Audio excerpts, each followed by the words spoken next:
My name is Eric Goldschmidt. I'm the director of the Church in the 21st Century Center, which is in its 10th year as a catalyst and resource for the renewal of the Catholic Church. Can you believe that? We're in our 10th year. In these 10 years, C21 has published a series of award-winning books that have typically come out of C21 symposia, but more recently, an expansion of our C21 Resources magazine, and we'll talk a little bit more about that. But our books are coming every year. We've been putting out a few books, and this year, in fact, we've published 3 books. We had Catholic Spiritual Practices with Colleen Griffith and Tom Groom in the fall. We had New Voices in Catholic Theology just recently. And tonight we're here and excited to release Encountering Jesus in the Scriptures. And Father Dan Harrington, Chris Matthews, our editors of that. Again, this represents actually our 13th book in the C21 book series. If you haven't, in the back are outlines for the talks tonight. And if you need those, if you want to raise your hand, we might be able to get a copy to you. So if you need a copies, we'll take 1 minute to get those to you.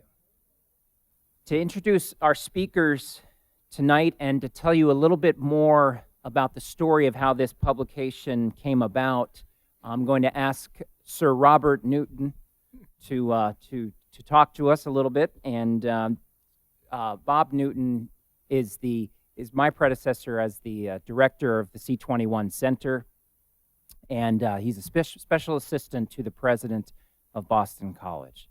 Bob.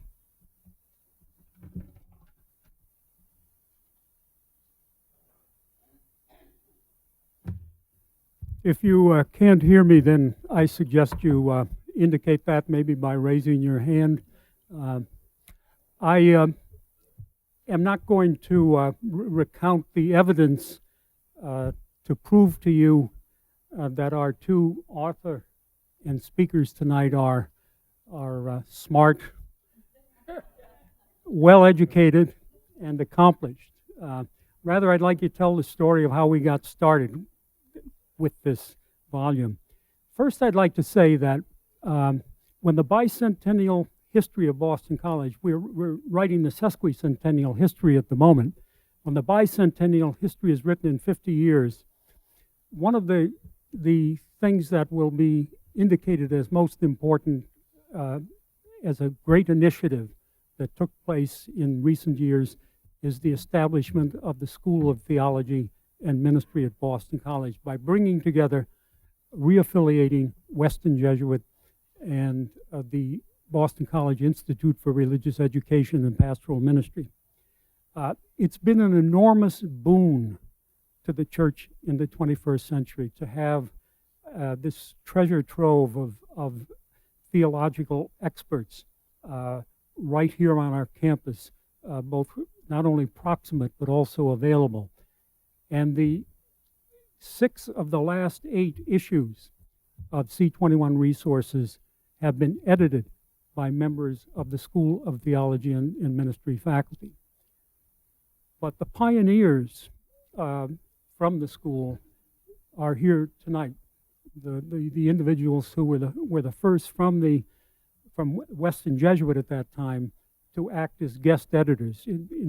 Prior to their service as guest editors of our magazine, C21 Resources, we would have the director would be the editor or someone else who was, and we decided that the best way to produce a magazines on particular themes were to go to the experts and who were familiar with the literature that should appear as articles in the magazine. And so our advisory committee said we ought to do an issue on Jesus in the Scriptures.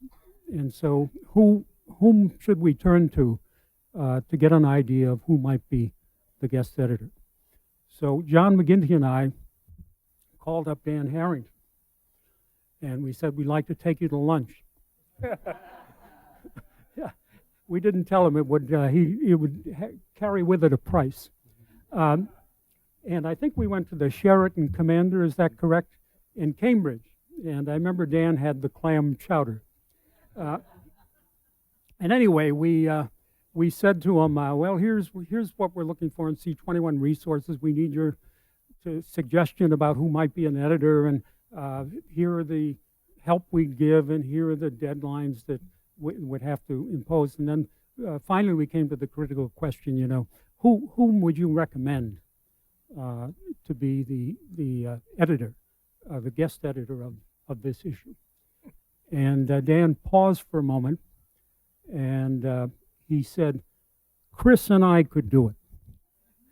And it was the answer, frankly, we had hoped for, but never thought of suggestion. And John and I could not get out of there fast enough. And I got the bill, and we paid it and left before Dan and could reflect on the fact that he and Chris are so busy that they just didn't have time to do this. So anyway, but it was wonderful. They met all the deadlines. They did everything we asked. It came out beautifully on time. It was sent out to our 160,000 readers, and we got great acclaim back. Later, when a publisher was looking at our C21 resources, said, and was looking for issues which could be turned into books. And we did one in the fall on Catholic spiritual practices that was edited by Colin Griffith and Tom Groom, both of the STM. And the other one that they picked out immediately was Encountering Jesus in the Scriptures. And so we approached Dan and Chris with that idea, and they made some adjustments, met all the deadlines, and the book, as you know, is here tonight. I'd like to thank Dan and Chris for being the pioneers, for being the first editors, for their, not only for their expertise, but for their professionalism, for their generosity, really generosity, because they are both so busy, and for their commitment to the church in the 21st century's mission to be of service to the church. 27 years they've been colleagues producing New Testament abstracts. Each one of them is an author in his own right. And it's an understatement to say that we have been blessed by their presence and support at Boston College and for the church. Let me now turn to them, Chris and Dan, who will speak tonight about the book that we are here to celebrate. I will introduce them both, and they will in series address you, and after they finish, there will be a brief opportunity for some comments and questions. Dan will speak on New Testament studies, where we have been, and where we might be going. And Chris will speak on Jesus in Luke's Gospel. Dan? Thank you.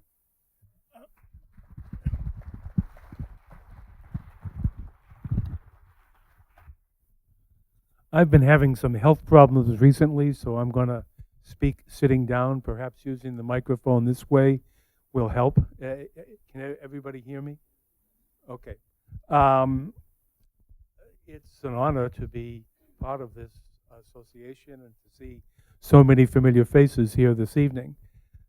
Let me tell you something about the book itself. It's called Encountering Jesus in the Scriptures. As we emphasize, it's not a substitute. It's a help towards encountering Jesus in the Scriptures. It focuses mainly on the Gospels, but not entirely so. And if you've already seen the book, you'll know that it contains 13 essays by very distinguished New Testament scholars. Many are Roman Catholics, but not all. There are some Protestant contributors, like Chris, and a Jewish contributor, Amy Jill Levine. And so while it's aimed primarily at a Catholic audience, it's also ecumenical in its own way. After an introductory essay on approaching the Gospels, it has an article by the late Barbara Bow on the infancy narratives, John Donahue on Jesus and the Kingdom of God, my own little piece on the Sermon on the Mount, Eugene Hensel's article on the miracles of Jesus, John Dart, Jesus and Paul Against Empire, Lynn Ozick's The Study of Women in the Early Church, Misusing Jesus, How the Church Divorces Jesus from Judaism. That's Amy Jill Levine's piece.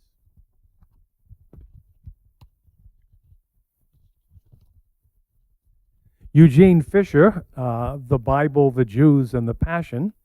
Barbara Reed, Telling the Terror of the Crucifixion.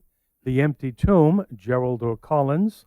Apocryphal Gospels by Chris, who's an expert in these things. John Belmonte on Lectio Divina, and William Barry, whom I think a lot of you know, on Coming to Know Jesus Through Contemplation of the Gospels. So it's not simply a kind of quest for the historical Jesus book or anything of that sort. It tries to give a kind of comprehensive look at what's in the Gospels themselves, and especially with the articles by John Belmonte and William Barry explaining how to use the Gospels in your prayer and in your spiritual life. Now, why did they ask us? As Bob said, we've been editing New Testament abstracts for 27 years together. I've been associated with this project for 50 years. I have to pinch myself every time I say that. What do we do all day? We read articles and books about the New Testament. So, and we write short summaries, objective summaries of the content of that. And the journal comes out 3 times a year. We spent the whole day putting together the latest issue. And what we cover, first of all, is mainly what could be called interpretation. The issue of the interpretation of the Bible remains a very hot topic, and people come at it at various ways. And so that's a lively issue. But there's also things in it like textual criticism and the canon and so forth. The second section is the Gospels, and this includes studies of the historical Jesus, the Passion, the Resurrection, and each of the 4 Gospels, plus the Acts of the Apostles. Then we do the epistles, from Paul's epistles to the book of Revelation. Then we do studies in biblical theology. They could be Christology or church or both, or various themes. Finally, we do the world of the New Testament. Both of us have been trained to have a special interest in the world of the New Testament. That means the Jewish world of the New Testament. It means archaeology. It means the Dead Sea Scrolls. It means the Greco-Roman world. It means earliest Christianity. It means rabbinics, early Judaism, and Gnosticism. This comes out, as I said, 3 times a year. Each issue has approximately abstracts of 750 articles, plus roughly 300 books. So that's a lot of stuff. And they're in many different languages, the most important of which, thank God, is English. And so this is what we do, and this is what we've been doing for many years. It has a great effect on our teaching and other aspects of our lives. So it's a wonderful job. In fact, I often describe it as the greatest job in the world. And so Bob asked us, basically, because he knew that we would have access to the kind of publications that the audience that he was aiming at would understand and enjoy. these articles are not technical articles. In other words, they're written by accomplished scholars, but they're scholars who have and write actively for a general audience. You don't need a PhD to read this book. And in fact, you can read it at a pretty beginner's level. And if you're in a Bible study group, perhaps it would be particularly effective, because each of the essays, while it covers a general theme, also has a thesis or a point that is arguable. And so it could be an easy way to stimulate discussion. Okay, that gives you a sense of what the book is and why we think it's important. And the second thing that I want to do is, as Bob said, give you a kind of overview. Do you have this handout?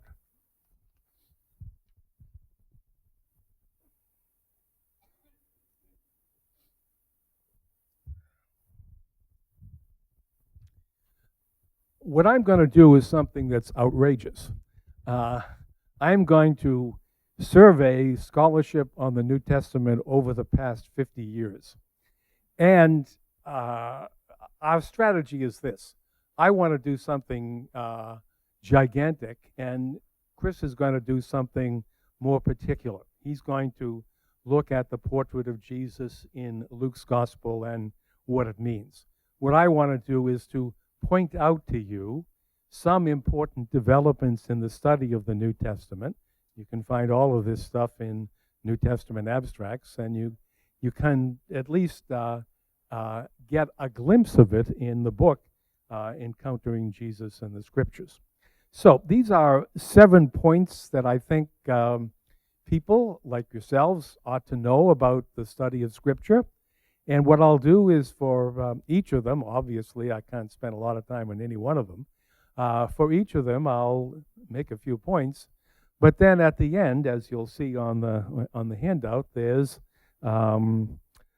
suggestions for further reading. In other words, how do you get into these things? And I think you could find it helpful along those lines. So the first point is reading the Bible both critically and religiously.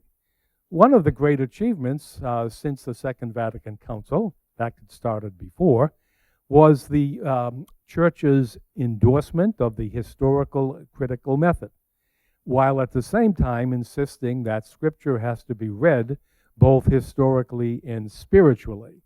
The documentation that I'm referring to is, you can see at the end of the paragraph, Vatican II's Dei Verbum, the Word of God, and Pope Benedict XVI Verbum Domini, which is a kind of summary, really, of all of the important documentation from the Catholic Church on the Bible and its interpretation.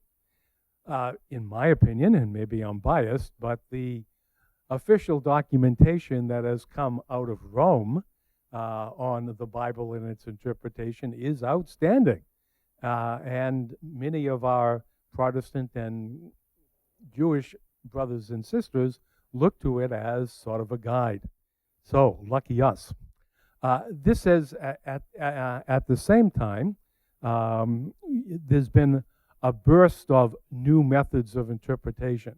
Almost every week we see a new book proclaiming a new method of interpretation of a scriptural text. We got one the other day, and I can't even remember what it was. But the point is that in the whole academic world, issues of interpretation, what we call hermeneutics, is a lively topic. And it's been my experience, everything gets into the biblical field. The hermeneutical question, as I said. One of the big issues that Pope Benedict tried to deal with, and others try, is how to balance the historical reading and the spiritual reading. The historical reading means understanding the text in its first century context. The spiritual reading may mean, for you or for me, what significance this might have today, which is the more important. Uh, in what sense is the spiritual reading bound by the historical reading? Again, these are issues taken up in great detail in both Dei Verbum and Verbum Domini. Second, early Judaism as an academic field. The Dead Sea Scrolls were discovered in 1947, and they have been described accurately so as the greatest archaeological discovery in history. Here we had at least the remains of the library of a Jewish community roughly contemporary with the early church. And so we also found among the Dead Sea Scrolls hundreds of manuscripts of the Old Testament, 1,000 years older than anything else that was then extant in the 1940s. Now, there's one book, Isaiah, that is almost complete, but most of these books are very fragmentary.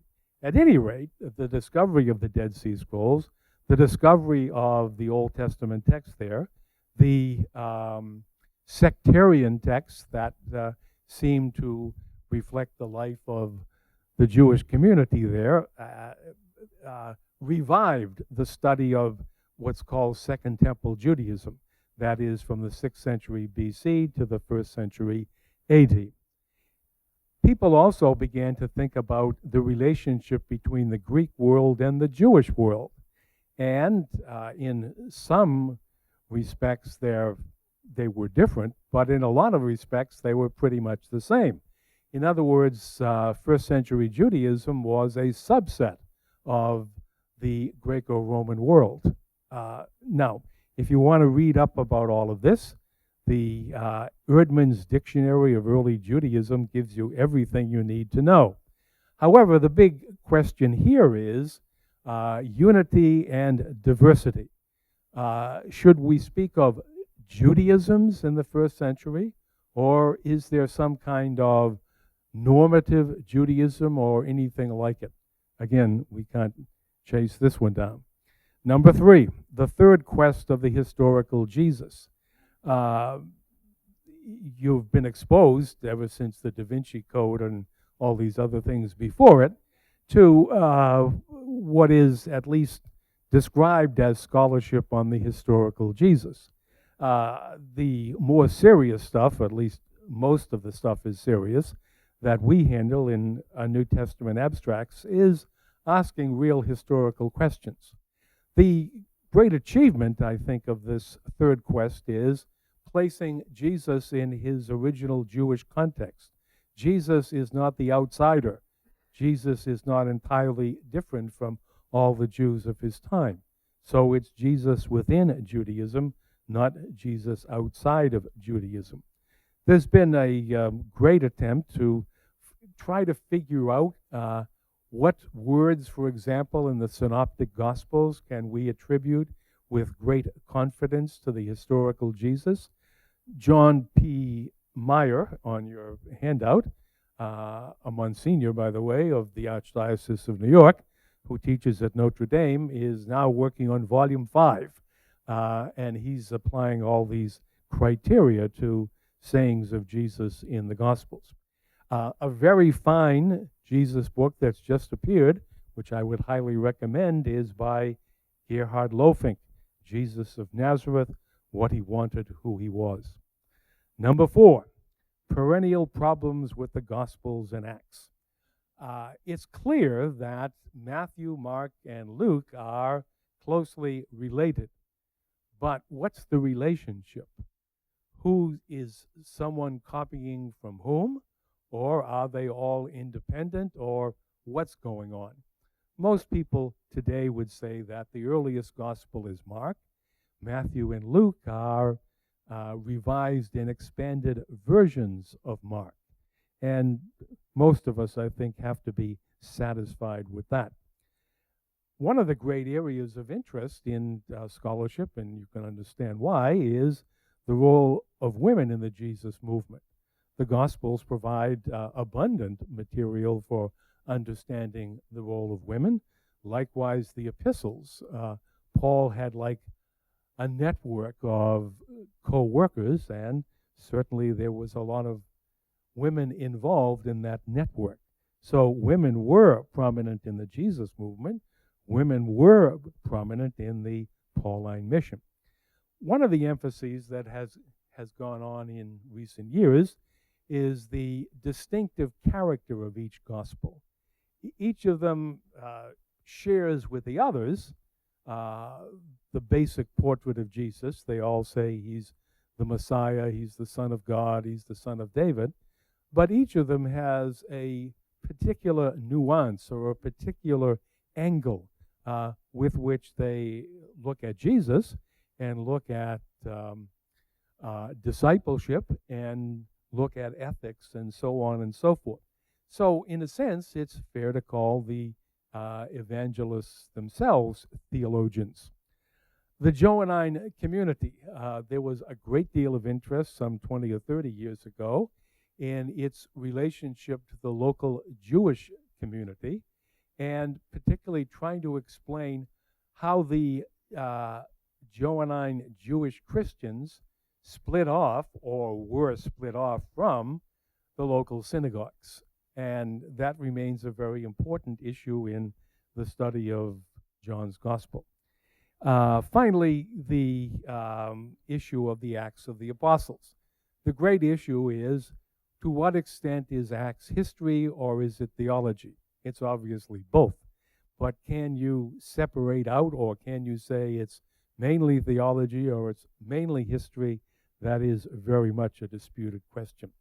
Our own Fame Perkins here in the theology department has an excellent introduction to the Synoptic Gospels.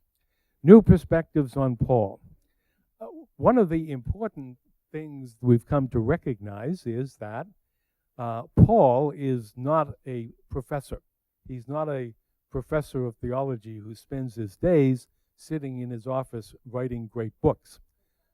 Paul is a pastor. In other words, he founded communities, and his letters deal with the problems that those communities ran into. And so he is very much a pastoral theologian. He's interested in helping people solve their personal and ecclesial problems. And when you read Paul as a pastoral theologian, I think his letters come alive. Another great movement has, again, seeing Paul within Judaism. I think it's fair to say that Paul never abrogated his Judaism. Rather, he saw Christian Judaism as the fulfillment of the Judaism in which he was raised. So Paul within Judaism is a very important factor. The philosopher's Paul. One of the great ironies that has happened in recent years is that Paul has become the darling of, get this now, atheistic Marxist philosophers in Eastern Europe. I have no idea what they're talking about, but these are highly esteemed people, so who am I to say they're wrong? If you want to find out the developments in all of this, Magnus Zetterholm's kind of synthesis of recent Pauline studies may be helpful to you. Point number 6, the Greco-Roman world as the context of early Christianity. In a sense, in the New Testament, the Greco-Roman world, by that I mean the Roman Empire, is the elephant in the room. It's always there. The early church is a movement within the Greco-Roman world. And so there has been a great deal of interest, and this has coincided with a kind of revival of study of the Greco-Roman classics. The stuff we studied 50 years ago is not what classicists are doing today. They're interested in things like social history. They're interested in texts that you and I never heard of back then. They're interested in trying to apply social science approaches to their texts, and coming to the issue of what was the relationship between the early Christians and the Roman Empire. Now, we know from the book of Revelation, at least in that book, for that author, the book of Revelation is very much opposed to the Roman Empire. However, if you read St. Paul chapter 13, verses 1 through 7, Paul says, cooperate with the Roman Empire. And in a broader sense, there's a whole movement of scholars, at least, who want to interpret practically anything as something political in its first century context. I think this ends up in reductionism. Nevertheless, it is important. Now, if you look at the end of paragraph 6, Wayne Meeks, The First Urban Christians, if there's one book you might want to read especially, this is it. He was a professor at Yale for many years ago. About 30 years ago, he wrote this book, and it's what it felt like to be an early Christian. I mean, it's highly scientific and all the rest of it, but it gives you a sense of what it felt like to be an early Christian, which meant you were a minority on the one hand, and on the other hand, you have received a new identity through your conversion to Christianity. Finally, problems and possibilities in biblical theology. Biblical theology can mean many things. It can mean what is the biblical concept of love. It can mean the theology of the evangelist Matthew. It can mean the theological significance of this or that text. So it can mean a whole bunch of things. Its obituary has been written many times over, but I assure you it's alive and well. And a good example, really, of biblical theology, at least done in a theological key, are the Jesus books of Pope Benedict XVI. There are other ways to do biblical theology, and that's my point.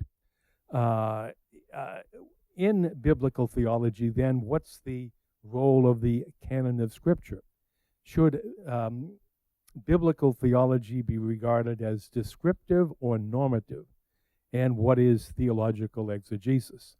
Resources. I would highly recommend Frank Matera, a priest of the Archdiocese of Hartford, who taught for many years at the Catholic University of America. Now, I said I'm going to do something outrageous, and I've just done it. If you want to temper the outrage, you might look at a recent book that I published also with Paulist Press called Witnesses to the Word, New Testament Studies Since Vatican II. Here I give you much more context for understanding the points that I've made. So this is the big picture of New Testament studies. In that big picture, the book we're launching tonight, Encountering Jesus in the Scriptures, has a place.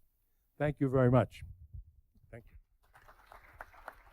What I want to try to do is give you an idea what scholars do when they look at our gospel text using these methods that Dan's been speaking about. Now, there's a great diversity of ways in which people can go about looking at any given text, so I have to speak sort of from my own personal experience. I spend a fair amount of classroom time working on Luke and Acts, so that's what I'll talk about. There's a handout. It'll be helpful if you have it, which has a number of texts from both the Gospel of Luke and the book of Acts. I'm going to mention a number of presuppositions that scholars work with. Some of these are fairly secure. Others might be a little more speculative. But what I want to do is consider the Gospel of Luke as an encounter with Jesus, not for us so much, but for the first people who looked at this gospel. scholars today have the idea that when the Gospels were first composed, they weren't basically composed for a general audience to inform people who knew nothing about Jesus, who Jesus was.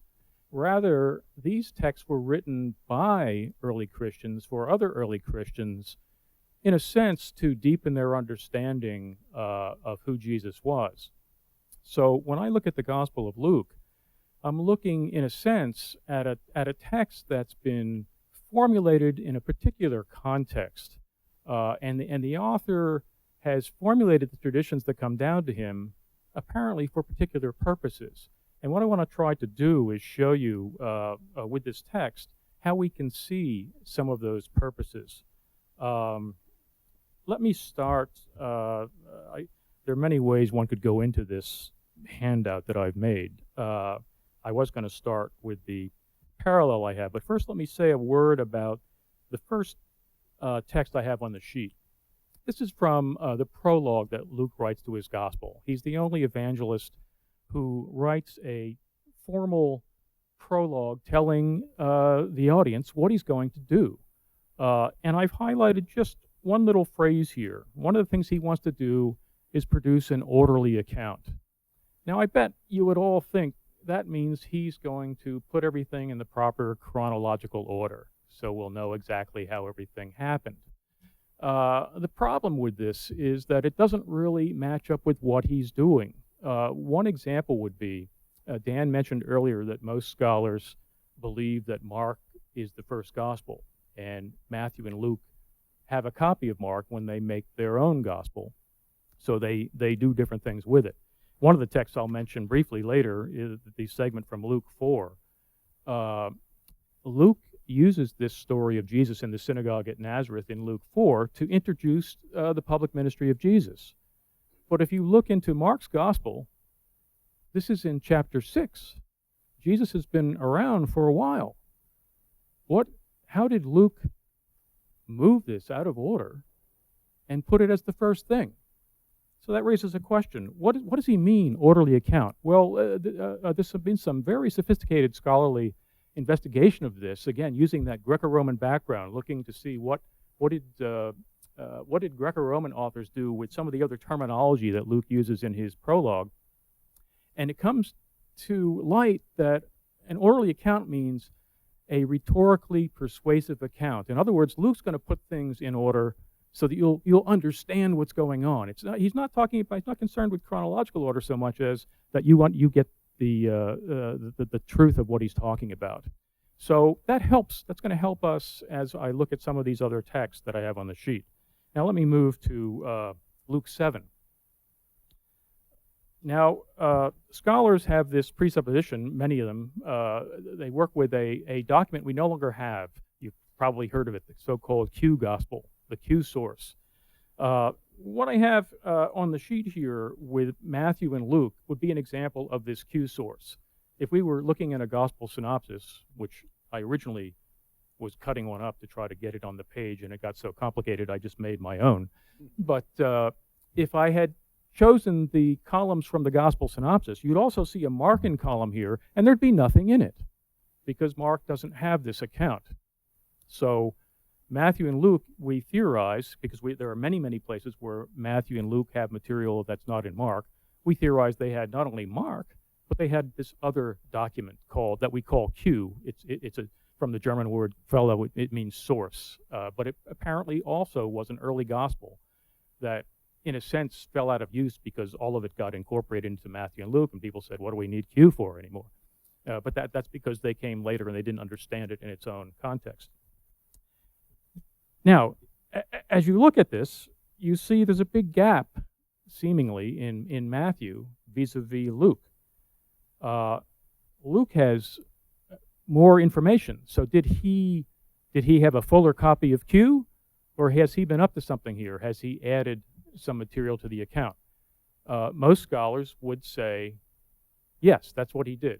He's actually added something to this account. And it makes a big difference in how you perceive what's going on. What is it that he's added here? He's told us that this centurion that Jesus encounters was able to intercede with Jesus via Jewish elders. Sounds kind of strange.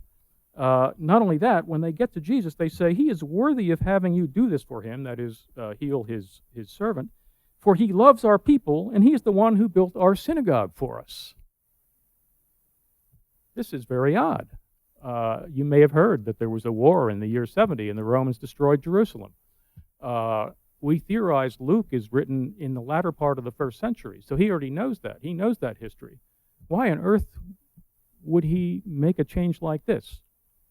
We begin to see that something's going on here, that this author wants to get in touch with Romans and Jews somehow. Okay, let me show you something else. Now, one of the presuppositions scholars work with is that the author who wrote the Gospel of Luke also wrote the book of Acts. So it's the same individual who's done this. Now, we all hear about Paul as the apostle to the Gentiles, but who is the one who opens the Gentile mission according to Acts? It's Peter. And who is the Gentile who is the first convert? Well, it's not sort of one of these idol-worshiping guys that Paul seems to run into all the time, that he tells us in 1 Thessalonians. You know, I was working with these Gentiles, and their problem is they're always worshiping idols and all that. Listen to who they're working with. This is on the flip side of your handout, Acts 10. In Caesarea, there was a man named Cornelius, a centurion. He was a devout man and feared God with all his household. He gave alms generously to the people and prayed constantly to God. Here we have a Roman centurion who also seems to have a particular fascination with the Jewish religion, just like our centurion back in Luke 7. Luke 7 is preparing you for Acts 10, and it's getting you ready for this move to the Gentiles. But these Gentiles have a pretty particular profile. They're Gentiles who already seem to know something about the Jewish God. They practice piety. They pray. Now, they're not doing all the things that sort of Pharisaic Jews would do, but they're doing things that are recognizably Jewish. And as this account goes on, we see other indicators that this is a very important topic for our author. He has has an angel appear to him. An angel of God appears to this centurion, says, "Your prayers and alms have ascended as a memorial before God." This is amazing. So as the story continues, he's instructed to get in touch with Peter. People go to find Peter, and when they arrive at where Peter is, they say, "What's the reason that you've come here?" Cornelius, a centurion, an upright and God-fearing man who is well-spoken by the whole Jewish nation, was directed by a holy angel. Again, this is amazing. How can this be happening? And we see further, we see Peter recognizing there's a problem of Jews and Gentiles getting together, and later Cornelius, when Peter finally goes to his house, he says, "I was praying at such and such a time, and the angel appeared, the man in dazzling clothes. He said, 'Cornelius, your prayers have been heard, your alms have been remembered before God.'" To take a lot of shortcuts, it looks like during Luke's period of time, his church, his early community, is made up of an ethnic mixture. But unlike Paul's days, sort of in Paul's days, the problem was, how do we keep all these Gentiles in the church? How do we allow them to come in? Because it's all these Jewish Christians who want them to practice food laws and ritual purity, and Paul's arguing against that. By Luke's time, you have the opposite problem. There's Gentiles all over the place. What's happening to the Jewish Christians? Luke seems to want to get a message across to people that we can't lose these people, because a church can really only be a church if it's Jews and Gentiles together. So that, I suggest, is the reason why we have our centurion in Luke 7 with this very interesting relationship to the Jewish people, and they're shown to be very positive to him. On the other hand, during Luke's day, we also have the issue of how do believers in Christ relate to Romans and the Roman government. That's also a very sensitive issue. And Luke wants to show that we should have some kind of an accommodation. Dan mentioned earlier how the book of Revelation has a very different view. It has a view that basically wants to push the Roman Empire sort of off into the abyss. But Luke is looking for some type of way for Christians to be able to live at peace in the Roman world. So, this I suggest is why we have our character as a centurion in Luke 7, also our centurion who's lifted up as the first Gentile convert in Acts 10.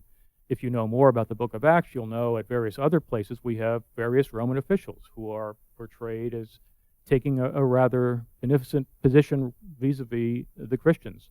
Paul, on his long sea voyage in Acts 27, is a number of times aided by Roman centurions. So there's a very, very interesting way that Luke has produced an orderly account. That is to say, he's put together things in a certain way to appeal to his audience, rhetorically speaking, so that they'll see this is important. We have to pay attention to this. Let me, I could go on for a long time about all this. Let me try to just show you a couple other things with the other text I put on the sheet to show how this is, in a sense, an encounter with Jesus for the people who are reading Luke's gospel. You know, in Luke's infancy narrative, we have that pivotal scene when he's brought into the temple on the 8th day, and we have Simeon appear. And Simeon takes him in his arms, it says in the text I have on your sheet, and then he says, "Master, now you are dismissing your servant in peace according to your word, for my eyes have seen your salvation, which you have prepared in the presence of all peoples, a light for revelation to the Gentiles and for glory to your people Israel." Right there, in that oracle, in that scene in the infancy narrative, Luke is already announcing, this is what I'm going to really be concerned about. It's not all Gentiles. It's not we're going to going for all the Gentiles and let's push these Jews aside. It's the two have to be together. And what's happening when Christ arrives is a way to bring these two together. Now, another place where this comes out in a rather challenging way, perhaps for a Jewish audience, is in this long scene in Nazareth in Luke 4. Luke 4, 16 to 30. That's where the short Markan account in Mark 6, 1 to 6 is greatly expanded by Luke because, as I mentioned before, he's moved this account to represent the beginning of the public ministry of Jesus. So he wants to really emphasize things here. And of course, Jesus appears in the synagogue. He reads the verses from Isaiah about the Spirit of the Lord is upon me and so forth. The end of that quote talks about proclaiming the year of the Lord's favor. Later, he gives the saying, "Therefore I tell you, no prophet is accepted in a prophet's hometown," because there's the resistance. There's resistance to change, to inclusion. The idea of that account as it goes on is that people thought, well, Jesus has come back home. He's done well elsewhere. He's for us. And Jesus is trying to say, well, no, yes and no for you, but you also have to accept that I'm for these others you don't want to accept. And then he gives the examples in verses 25 to 27.